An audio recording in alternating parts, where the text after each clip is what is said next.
नमस्कार, बुलेटिन में आपका स्वागत है। मैं हूं आपके साथ आशा सरमाल। चलिए शुरुआत करते हैं बुलेटिन की इस वक्त की बड़ी खबर से शुरुआत करेंगे। आपको बताते चले कि बड़ी खबर देखने को मिल रही है, जहां पर एलजी की तरफ से भी मुआवजे की मांग कर दी गई है। यहां पर एक बड़ा ऐलान यहां कहा जाएगा, ये मांग नहीं ऐलान है। एलजी ने तस्कन के लोगों के हौसले को सलाम किया है और 5 लाख रुपए के इनाम की यहां पर घोषणा कर दी गई है और डीजीपी ने भी ग्रामीणों को 2 लाख देने की घोषणा कर दी है। इस वक्त की बड़ी अपडेट जम्मू से देखने को मिल रही है, जहां पर आपको बताते चले कि कोटरंका में आतंकी हमला होता है और उन हमलावरों को पकड़ने की लगातार कवायद जो है वो छेड़ी गई थी, जिसमें ग्रामीणों के लिए इनाम की घोषणा की गई थी। लेकिन अब ग्रामीणों को सफलता हाथ लगी है, जिसमें एलजी ने तस्कन के लोगों के हौसले को सलाम कर दिया है और 5 लाख रुपए के इनाम की एलजी ने यहां घोषणा कर दी है और साथ ही साथ डीजीपी ने भी ग्रामीणों को 2 लाख रुपया देने की घोषणा कर दी है। यानी 5 लाख रुपए एलजी की तरफ से घोषणा की गई और 2 लाख रुपए डीजी की तरफ से, कुल मिलाकर 7 लाख रुपया देखिए इन लोगों को अब मिलता हुआ नजर आएगा।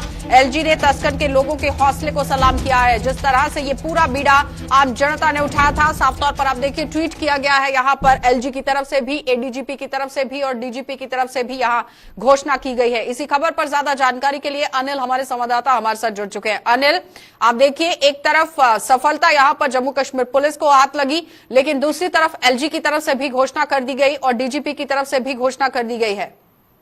देखिए आशा जी, मैंने आपको पहले ही बताया कि जम्मू कश्मीर पुलिस के साथ साथ रियासी के जो स्थानीय लोग हैं उनको भी एक बड़ी सफलता हाथ लगी है और जिस तरह से डीजीपी का जिक्र करते हैं तो उन्होंने 2 लाख रुपए इनाम जो है वो पहले ही घोषित कर दिया गया था। और वहीं पर जम्मू कश्मीर के माननीय उपराज्यपाल मनोज सिन्हा जी का जिक्र करते हैं तो उन्होंने भी ट्वीट करके ये जानकारी दी है कि 5 लाख रुपया जो है उन्होंने नाम जो है वो घोषित किया है। और कहीं ना कहीं ये कह सकते हैं कि एक बड़ी सफलता जो है रियासी के इलाके से लगी है 2 आतंकियों को। हालांकि आपने देखा होगा कि राजौरी के कोटरंका इलाके का जिक्र करते हैं तो उस पूरे मामले में ये मुलफिस थे और काफी समय से फरार चल रहे थे। तालिब हुसैन का जिक्र करते हैं तो पुलिस ने लुकआउट नोटिस जो है उसको भी जारी किया था और उसी के मद्देनजर रखते हुए वहां पर स्थानीय लोगों को ऐसा कुछ इनपुट मिला और स्थानीय लोगों ने उन्हें गिरफ्तार कर लिया। और उसके बाद जब पुलिस को सूचित किया तो पुलिस मौके पर पहुंची और कह सकते हैं कि एक बड़ी सफलता। हालांकि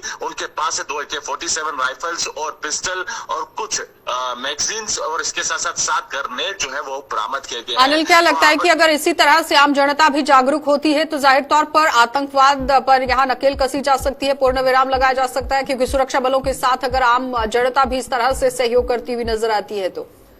देखिए निश्चित तौर पर ऐसा ही होना चाहिए कि जिस तरह से चाहे आज रियासी के इलाके के लोगों ने इस तरह का पूरा कोऑपरेट पुलिस के साथ किया है तो कहीं ना कहीं ये भी एक सोचना चाहिए कि कश्मीर घाटी में जिस तरह से लगातार आप देखते हैं कि गतिविधियां बढ़ती हुई नजर आती है तो उसी के मद्देनजर रखते हुए कश्मीर के लोगों को भी इस तरह का जागरूक होना पड़ेगा, चाहे वो जम्मू है चाहे वो कश्मीर है। अगर आपको इस तरह की कोई सूचना लगती है कि इस पर कोई शक लगता है तो पुलिस को जरूर सूचित करें और पुलिस साथ जरूर कोऑपरेट करें। तो आपने देखा होगा कि कई सारे इलाकों में ऐसा होता है तो कई सारे लोग जो हैं वो चुप हो जाते हैं।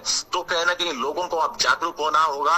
पुलिस भी इसके बारे में समय समय में जागरूकता फैलाती रहती है तो कहीं ना कहीं अब लोगों को इसके लिए जागरूक होना होगा। और एक अनिल, क्या लगता है कि एक तरफ सराहना करना वो अलग बात है, लेकिन इनाम की भी घोषणा कर दी गई है तो मनोबल को बढ़ाया गया है आम जनता की?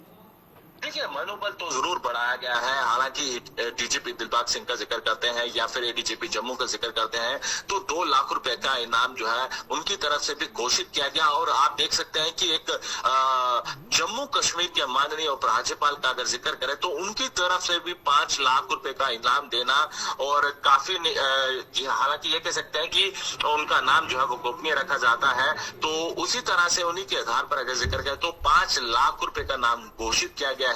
और कह सकते हैं कि स्थानीय लोगों की काफी कोऑपरेट रहा है और कोऑपरेट रहना भी चाहिए, क्योंकि आपको कोई भी शक लगता है या फिर ऐसा कोई इनपुट होता है तो आप जरूर। चलिए अनिल, बहुत बहुत धन्यवाद जुड़ने के लिए। तो फिलहाल आपने देखा कि अनिल हमारे संवाददाता हमारे साथ जुड़े हुए थे जो बता रहे हैं कि किस तरह से मनोबल को बढ़ाया गया है, आम जनता ने पुलिस का सहयोग किया है। क्योंकि यहां पर आप देखिए ग्रामीणों को इनाम देने की बात कही गई है, लेकिन जाहिर तौर पर ग्रामीणों को आज बड़ी सफलता हाथ लगी है, जिसमें जम्मू कश्मीर पुलिस तो सफलता की पात्र है ही, लेकिन इस बीच में पूरा सहयोग आम जनता करती हुई नजर आई है। आगे बढ़ जाएंगे, अब आपको बड़गाम लिए चलेंगे और बड़गाम से भी बड़ी खबर आपको दिखा देते हैं, जहां पर आप देखिए बड़गाम में एसआईए ने छापेमारी की है और लकड़ी व्यापारी के घर में यह बड़ा छापा मारा गया है। 11 जून को व्यापारी को यहां गिरफ्तार किया गया था। इस वक्त की बड़ी अपडेट बड़गाम से देखने को मिल रही है, जहां पर एसआईए की तरफ से बड़ी कार्रवाई को अंजाम दिया गया है। लकड़ी व्यापारी के घर के अंदर ये छापेमारी चली है और 11 जून को व्यापारी को गिरफ्तार किया गया था। पूछताछ यहां पर की गई थी, लेकिन एसआईए कहीं ना कहीं अपना काम करती हुई नजर आई। आज जिला बड़गाम के अंदर पूरी टीम पहुंचती है और वहां पर छापेमारी का सिलसिला शुरू कर दिया जाता है। लकड़ी व्यापारी के घर के अंदर ये छापा मारा गया है, दस्तावेजों को खंगाला गया है और मुकम्मल तरीके से यहाँ सुराग जो है वो इकट्ठा करने की कोशिश की गई है कि सबूत के तौर पर यहाँ कौन कौन से दस्तावेज उठाए गए हैं, इस पर जानकारी ले लेंगे। लेकिन बड़ी अपडेट जिला बड़गाम से देखने को मिल रही है, जहां पर लकड़ी व्यापारी के घर के अंदर एक बड़ा छापा मारा गया है। छापेमारी के दौरान क्या कुछ चीजें वहां पर बरामद की गई हैं, ये जान लेते हैं, क्योंकि 11 जून को इस व्यापारी को यहां पर गिरफ्तार किया गया था और एसआईए की तरफ से एक बड़ी कार्रवाई को अंजाम दिया गया है। इसी खबर पर ज्यादा जानकारी के लिए बड़गाम से अशरफ हमारे संवाददाता हमारे साथ जुड़ चुके हैं। अशरफ, आपसे जानना चाहेंगे, सबसे पहले तो गिरफ्तारी हुई थी और आज छापेमारी का सिलसिला शुरू कर दिया गया, किस तरह से पूरा काम किया गया, कौन कौन से दस्तावेज खंगाले गए? देखिए आशा, ये जो आज एसआईए की तरफ से जो छापामार कार्रवाई हुई, ये बीरवा बड़गाम का इलाका है। बीरवा, वहाँ पर एक गांव है जिसको बापट के नाम से मशहूर है। तो वहाँ पर एक फयाज अहमद नामी, जिसको पुलिस ने 10-15 दिन पहले जो है गिरफ्तार किया, उसके बाद जो है उसको जम्मू गांधीनगर भेज दिया गया है, जहाँ पर उसकी इन्वेस्टिगेशन चल रही थी। इन्वेस्टिगेशन के दौरान आज जो है सुबह ही जो है एसआईए की टीम जो है वो श्रीनगर पहुँचती है और उसके बाद जो उसके घर पर छापामार कार्रवाई होती है। छापे के दौरान वो जो भी उनके दस्तावेज, जो भी कागजात, जो भी उनको जरूरत थी, उस हिसाब से उन्होंने अपनी तरफ से पूरा सर्च किया उस पूरे मकान को। और सबसे बड़ी बात है, जो उस लड़के, जो ये फयाज अहमद उसका बेटा है, पिछले 1.5 साल से जो पाकिस्तान में MBBS की जो तालीम हासिल कर रहा है और खुद जो है एक लकड़ी के साथ इसका कारोबार है, उसके साथ ये जुड़ा है। कुछ दिन पहले ही जो है इसको जम्मू कश्मीर पुलिस जो SOG का ग्रुप होता है, उन्होंने उसको जो है अपने तहवील में लिया, उसके बाद उसको जम्मू भेज दिया गया। उसके बिना पर जो है इन्वेस्टिगेशन के दौरान आज जो है उसके घर पे छापामार कार्रवाई और छापेमार कार्रवाई के दौरान क्या कुछ उन्होंने जब्त किया है, इस बारे में अभी उन्होंने कोई खुलासा नहीं किया। अलबत्ता वो जम्मू से ही उनके साथ थे, क्योंकि वो पहले। लेकिन अशरफ, यहाँ पर व्यापारी की गिरफ्तारी भी की गई है, क्या लगता है कि उनके साथ पूछताछ हुई है, कोई बड़े खुलासे हुए हैं, जिसके बाद ये पूरे घर के अंदर पहुंच गई है एसआईए की टीम और दस्तावेजों को खंगालने की कोशिश हुई?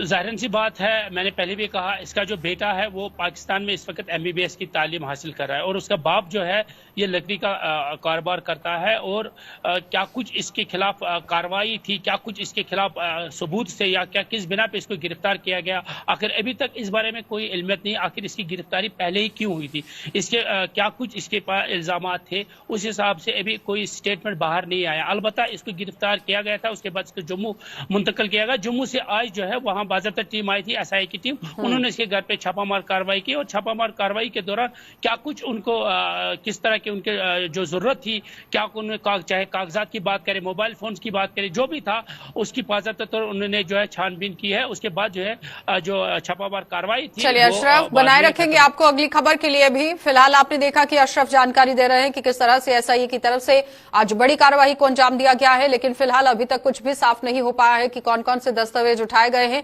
लेकिन जम्मू से एसआईए की टीम बड़गाम के अंदर पहुंची है और पूरी तरह से छापेमारी की गई है। आगे बढ़ जाएंगे, एक और खबर आपको बड़गाम से ही दिखाएंगे और बड़गाम में आप देखिए महबूबा मुफ्ती पहुंची हुई हैं। पार्टी महासचिव आगा सईद के घर पर महबूबा मुफ्ती पहुंची हैं और परिवार के सदस्यों के साथ पूर्व मुख्यमंत्री ने यहां पर शोक प्रकट किया है। आगा सईद की बहन यहाँ पूरी तरह आप देखिए उनका निधन हो गया था, जिसके बाद आगा सईद के घर के अंदर महबूबा मुफ्ती पहुंचती हैं और उनके साथ सांत्वना जताने की कोशिश होती है। फिर रूप से आप देखिए शोक प्रकट किया गया। पार्टी महासचिव आगा सईद हैं जिनके घर के अंदर महबूबा मुफ्ती पहुंचती हैं, लेकिन किस तरह से अब वो मीडिया के साथ मुखातिब होती हैं, इस पर भी जानकारी ले लेते हैं। अशरफ ने ही हमारे साथ ज्वाइन किया हुआ है। अशरफ, एक बार फिर से आपके पास आना चाहेंगे, क्योंकि बड़गाम से बड़ी खबर एक और देखने को मिल रही है, जहां पर महबूबा मुफ्ती आगा सईद के घर के अंदर पहुंची हैं। देखिए आशा, जब हम बात करते हैं आगा खानदान की, तो ये बहुत बड़ा खानदान है। और अगर हम दीनी इस्लाम के हिसाब से देखें, दीन के हिसाब से, तो काफ़ी ज़्यादा खिदमत जो है इनके खानदान ने पूरे इस्लाम के लिए की है। और जो आगा साहब है, उसकी जो बहन है आगा सैयद मोहसिन, जो कि पीडीपी के साथ वाबस्ता है, उसकी जो बहन है वो मिरगुल बडगाम में, जिसका निधन जो है कुछ 2-3 दिन पहले हुआ था। तो अक्सर हम देखते हैं जब इस तरह कहीं पर किसी जाना माना शख्सियत का निधन हो जाता है तो पॉलिटिकल पार्टीज का आना रहता है। क्योंकि इस खानदान में अगर हम बात करें, नेशनल कॉन्फ्रेंस के साथ आगा सईद रुहुल्लाह की वाबस्तगी है। वहीं पर आगा सईद हसन, जो कि इसके बड़े भाई है, वो भी एक दीनी रहनुमा है। तो जाहिर सी बात है, इस मौके को देखते हुए महबूबा मुफ्ती भी आज इनके घर पहुंचे। और हालांकि हमने कोशिश की थी महबूबा मुफ्ती से कुछ बात करने की, उसने इनकार कर दिया, वो सीधे गाड़ी में बैठ के चलेगी। तो पॉलिटिकल पार्टियों का इस घर आना लगातार है। ये भी कहा जाता है शायद कल फारूक अब्दुल्ला भी या उमर अब्दुल्ला भी इस ताजियत पुरसी के लिए इस आगा साहब के घर पहुंच सकती है। जी आशा। चलिए अशरफ, बहुत बहुत धन्यवाद जुड़ने के लिए। तो फिलहाल आपने देखा कि अशरफ पूरी तरह से जानकारी दे रहे थे कि किस तरह महबूबा मुफ्ती आगा सईद के घर पहुंचती है। उनकी बहन का निधन हो गया था और शोक प्रकट करने के लिए वहां पर पहुंचती हैं, लेकिन मीडिया के साथ कोई भी बातचीत नहीं होती है। वो सिर्फ यहां पर शोक प्रकट करती हैं और उसके बाद निकल जाती है। लेकिन अब अटकलें ये लगाई जा रही हैं कि महज कल तक डॉक्टर फारूक अब्दुल्ला भी इनके घर पहुंच सकते हैं। आगे बढ़ जाएंगे, अब आपको रियासी लिए चलेंगे और रियासी से भी बड़ी खबर दिखा देते हैं। लगातार आप देखिए किस तरह से तरसकन के माहौर जो दोनों आतंकी लाए गए हैं और आतंकियों को पूछताछ के लिए यहां पर रियासी लाया जाएगा। और कुछ ही समय में माहौर पहुंचने वाली यहां पर पुलिस टीम है और पुलिस टीम जैसे ही वहां पहुंचती है उसके बाद इन आतंकवादियों के साथ पूछताछ की जाएगी कि आखिर किन कारणों की वजह से यहां पर पहुंचे और किस तरह से बड़ी घटना को अंजाम दिया गया, इसके पीछे के मंसूबे क्या कुछ हैं। लेकिन देखना यह होगा कि अब किस तरह से यहां पर इन्वेस्टिगेशन जो है वो होती हुई नजर आएगी। आतंकियों को पूछताछ के लिए रियासी लाया गया है और रियासी के अंदर पुलिस टीम भी पहुंचने वाली है। कुछ ही समय में माहौर यहां पर पुलिस टीम जो है वो पहुंचेगी, क्योंकि इन आतंकियों से ये सारा सामान बरामद किया गया है। साफ अपने टीवी स्क्रीन पर देखिए, गोला बारूद भारी मात्रा में बरामद किया गया और ये वो आतंकी हैं जिन्हें धर दबोच लिया गया है। एक बड़ी सफलता ही इसे माना जाएगा, क्योंकि जहां जम्मू कश्मीर पुलिस ने पूरी तरह से अभियान छेड़ा हुआ था, लेकिन इस बीच में आम जनता आती है और साथ ही सहयोग अपना दिखाती है। तो सहयोग के बाद आप देखिए किस तरह से बड़ी सफलता हाथ लगी है। संजीव हमारे संवाददाता रियासी से हमारे साथ जुड़ चुके हैं। संजीव, आपसे जानना चाहेंगे, जिस तरह से आप देखिए आम जनता ने अपना सहयोग दिया और एक बड़ी सफलता हाथ लगी है, टीम वहां पर पहुंचेगी, किस तरह से पूछताछ होगी?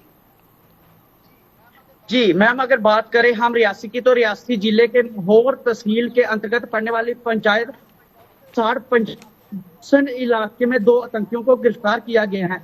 और अगर बात करें तो जो ग्रामीण लोग हैं उनके द्वारा 2 आतंकियों को गिरफ्तार किया गया है। इसके बाद जो सूचना है वो पुलिस के अधिकारियों को दी गई। पुलिस के जो आला अधिकारी हैं वो मौके पे पहुंचे हैं और वहां से अगर बात करें जो 2 आतंकी थे उनसे 2 AK-47, 7 ग्रेनेड, 1 पिस्टल बरामद की गई है। लेकिन संजीव, अब ये बताइए कि जिस तरह से आम जनता ने भी सहयोग किया है तो जाहिर तौर पर वो प्रशंसक का तो है ही, प्रशंसा के पात्र भी हैं, लेकिन पुलिस अब किस तरह से वहां पर काम करेगी और इन लोगों को पूछताछ के बाद क्या लगता है कि जम्मू लाया जाएगा या फिर वहीं रखा जाएगा? बात करें तो अभी जो हमें सूचना मिली है कि उनको वहां टुकसन इलाके से माहौर लाया जाएगा, उसके बाद उनको पुलिस स्टेशन रियासी में लाया जाएगा, उसके बाद जो अगली कार्रवाई होगी वो की जाएगी। तो अगर बात करें जो इनाम है 2 लाख का जो डीजी द्वारा इनाम घोषित कर दिया गया है जिन लोगों ने इनको 2 आतंकियों को पकड़ा है, पर अभी कहीं ना कहीं आगे देखा जाएगा कि किस तरह से और इनाम बढ़ता है। चलिए संजीव, बहुत बहुत धन्यवाद जुड़ने के लिए। तो फिलहाल आपने देखा कि संजीव प्राशर हमारे साथ जुड़े हुए थे, जो रियासी से पूरी जानकारी दे रहे थे कि कुछ ही समय में वहां पर पुलिस की टीम पहुंचेगी। माहौर से रियासी लाया गया है इन आतंकवादियों को, भारी मात्रा में गोला बारूद बरामद किया गया है और उसके बाद पुलिस जब वहां पहुंचती है तो पूछताछ का सिलसिला भी शुरू हो जाएगा। आगे बढ़ जाएंगे। जम्मू शहर इन दिनों बम बम भोले के जयकारों से गूंज रहा है और खासतौर पर श्री बाबा अमरनाथ जी की यात्रा की भगवती नगर स्थित आधार शिविर में शिव भक्तों का उत्साह देखते ही बन रहा है। आधार शिविर से आज यात्रा का 5वां जत्था कड़ी सुरक्षा के बीच कश्मीर घाटी के लिए रवाना किया गया। श्री अमरनाथ यात्रा के लिए पहुंचे हुए श्रद्धालुओं ने कहा कि प्रशासन की ओर से उनके लिए यहां पर उचित प्रबंध किए गए हैं और यहां पर किसी भी प्रकार की उन्हें कोई शिकायत नहीं है।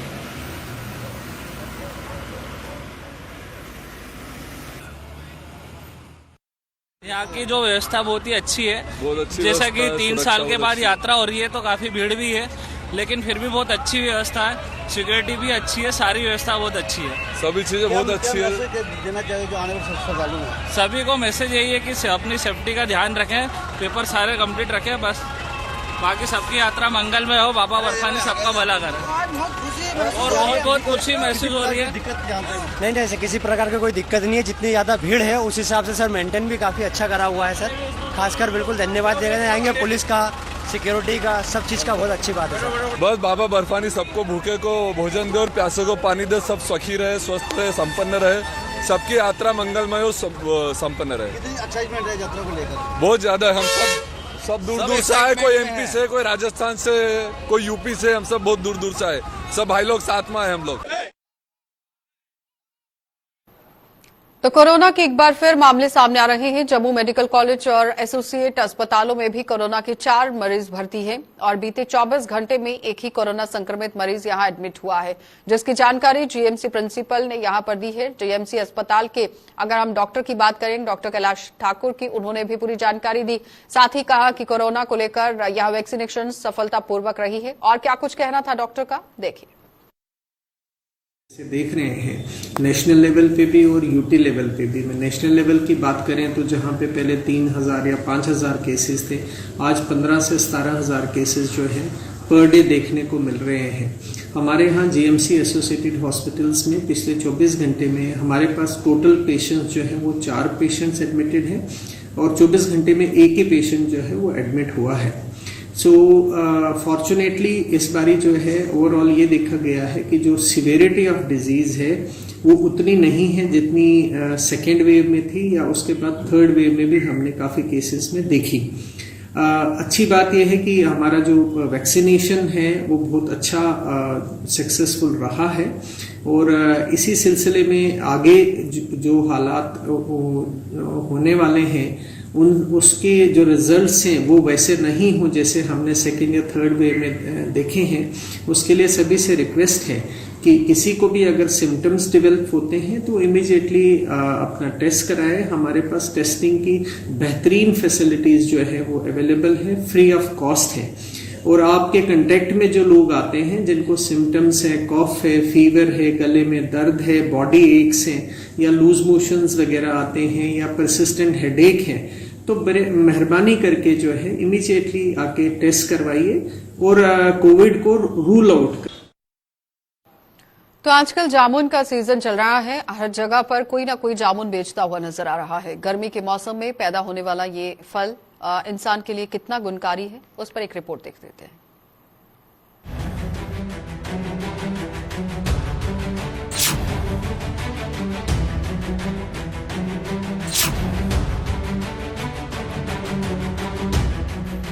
जामुन नाम एक, लेकिन इस फल के गुण अनेक हैं। जामुन पेड़ से लेकर फल तक सब गुणकारी हैं। इस फल के अनेक गुणों के चलते जामुन को महाफल के नाम से भी जाना जाता है। तो जामुन जो है इसका जो साइंटिफिक नेम है वो है सीजनम क्यूमिनी के नाम से इसे हम जानते हैं, और लेकिन हिंदी में हम इसे जामुन, जम्बू, यहाँ महाफल के नाम से भी हम इसे जानते हैं। लेकिन डोगरी में इसे हम जैसे बोलते हैं टल्ले, टल्लों के नाम से भी जाना जाता है। जहाँ तक जामुन के फ़ायदे हैं, इसके बहुत फ़ायदे हैं। हम देखते हैं कि आजकल जामुन के जो पेड़ हैं बड़े कम दिख रहे हैं, लेकिन अगर इसके हम आपको फ़ायदे गिनाएं तो इसके फ़ायदों अनेक हैं। इसके फ़ायदे पत्तियों से लेकर इसके फल तक, इसकी गुठलियों तक, इसकी दातुन जो हम करते हैं, इसके फ़ायदे ही फ़ायदे हैं।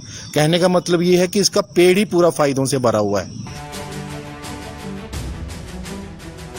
डायबिटीज के लिए जामुन रामबाण है, लेकिन इसके अलावा जामुन के सेवन से कोलेस्ट्रॉल, ब्लड प्रेशर भी कंट्रोल होता है। यही नहीं, जामुन खाने से जहां वजन कम होता है वहीं किल मुहासे, पिंपल्स, फुंसियां भी ठीक हो जाती हैं। जामुन में भारी मात्रा में विटामिन सी, विटामिन B6 भी पाए जाते हैं। शुगर के लिए भी अच्छा है, अपना BP के लिए भी अच्छा है और थायराइड के लिए भी अच्छा है और पेट की कई बीमारियों के लिए ये बेनिफिट। वहीं जामुन को बेचने वालों को भी इसे बेचने में ग्राहकों से किसी तरह की कोई मगजमारी नहीं करनी पड़ती और इससे उन्हें अच्छी खासी कमाई भी होती है। अच्छे दामों में बिकता है और बहुत से लोगों को नहीं पता होता है कि ये किस चीज़ के काम में आता है। वो लोग करते हैं कि 20 रुपये लगाओगे 30 रुपये लगाओ। जो शख्स जानते हैं कि ये किस बीमारी के काम में आता है वो लोग कह देते हैं कि 1 किलो डाल दो कि 2 किलो डाल दो। ज़्यादा झिकझिकी नहीं करते। शुगर वगैरह है ये उसके काम में आता है। इसके बारे में पता ना, वो तो रेट में नहीं पूछते हैं, बोलते डाल दो, ठीक है ना। कई लोग ऐसे आते हैं जो बोलते हैं, देखते हैं तो बोलते डाल दो, किलो डाल दो, आधा किलो डाल दो, पाव डाल दो। जिनको नहीं मालूम है इसके बारे में वो समझता नहीं। जामुन पौष्टिक गुणों का खजाना है। इसमें calcium, iron, magnesium, phosphorus, sodium, vitamin C, vitamin B, thiamine, riboflavin, folic acid, niacin और B6 भी मौजूद होते हैं। दुनिया में कई स्वादिष्ट फल हैं, लेकिन सेहत के लिहाज से देखा जाए तो जामुन को ही सेहत का खजाना माना जाता है। वीडियो जर्नलिस्ट देशराज के साथ अश्विनी चंदेल की रिपोर्ट।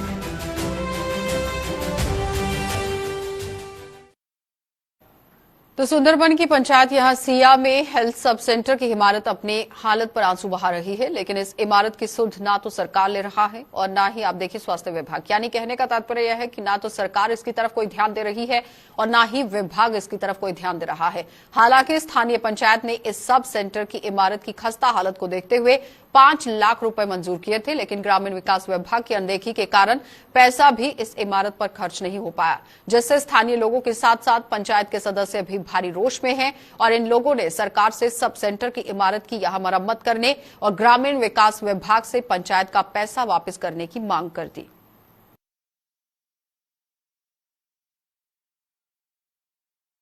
रही बात इस बिल्डिंग की हमने कैपेक्स बजट का 5 लाख रुपया जो है वो पंचायत ने दिया है डेवलपमेंट को के लिए। उसमें क्या हुआ है कि उसका एडमिनिस्ट्रेशन ने, जो रूरल डिपार्टमेंट है हमारा, इन्होंने क्या किया कि एक बार उसका टेंडर लगाया। इसमें मैं पंचायत का कोई कसूर नहीं लाता कि उन्होंने 5 लाख रुपया दिया था इस बिल्डिंग की रिपेयर के लिए। जय साहब ने पूरा एस्टिमेट बनाया, सब कुछ किया, एक बार टेंडर हुई, लेकिन टेंडर नहीं हुआ। एक ही किसी बंदे ने टेंडर डाला, उसके बाद रीटेंडरिंग जो होती है वो डिपार्टमेंट ने नहीं की। इसलिए इसका जितना भी कसूर है, इसके जो जिम्मेवार है वो रूरल डिपार्टमेंट आपसी जरजोरी से कि जहां से रीटेंडरिंग होती है।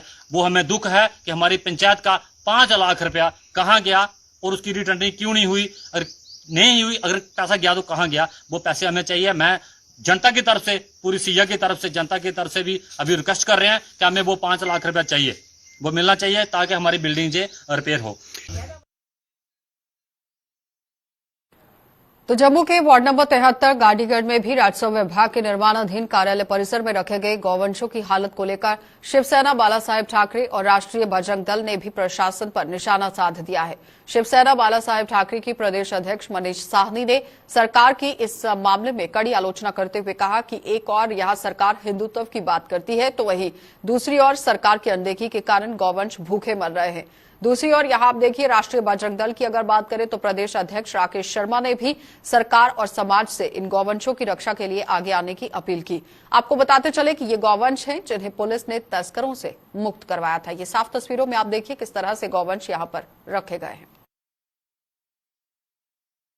ये बहुत दुर्भाग्यपूर्ण है। एक तरफ तो सरकार लगातार दावा करती है हिंदुत्व को लेकर, सनातन धर्म की रक्षा को लेकर, मगर कहीं भी ज़मीनी तौर पर ये चीज़ें दिखाई नहीं देती।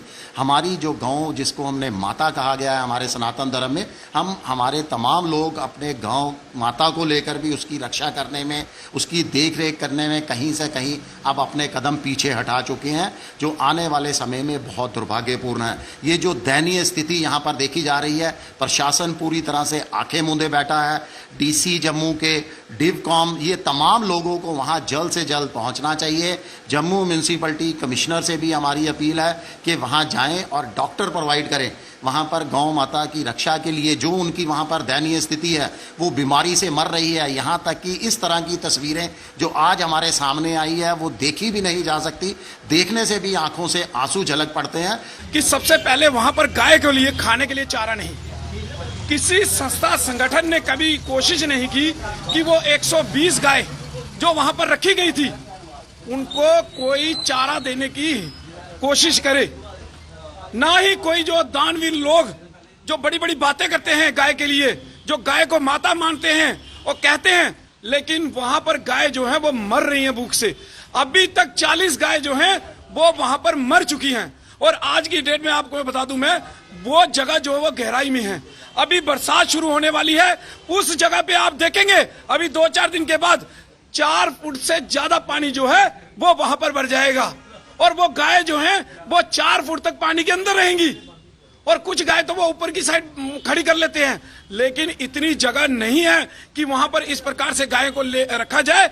ये एक बहुत बड़ा पाप है हिंदू समाज के लिए कि वो गाय जिनको हम माता मानते हैं, जिनको हम पूजते हैं, जिनको पहली रोटी घर से हम गाय माता को देते हैं, वो गाय आज इतनी मुश्किल में है। बाबा बर्फानी की यात्रियों के लिए यात्रा मार्ग पर लंगर का आयोजन किया गया है और इसी के तहत श्री बांके बिहारी गोरखा मंदिर नानक नगर जम्मू में भी 30वें विशाल लंगर का आयोजन किया गया।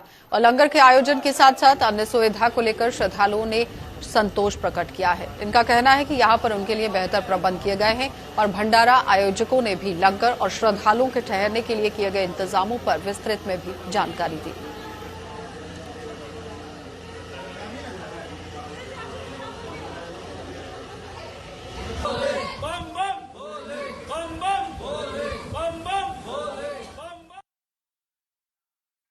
लखनऊ उत्तर प्रदेश लखनऊ से आए हुए हैं और यहाँ का जो भंडारा है और जो प्रसाद वगैरह है बहुत ही सुंदर है और जितने भी शरणार्थी आते हैं उनका बहुत अच्छे से स्वागत होता है।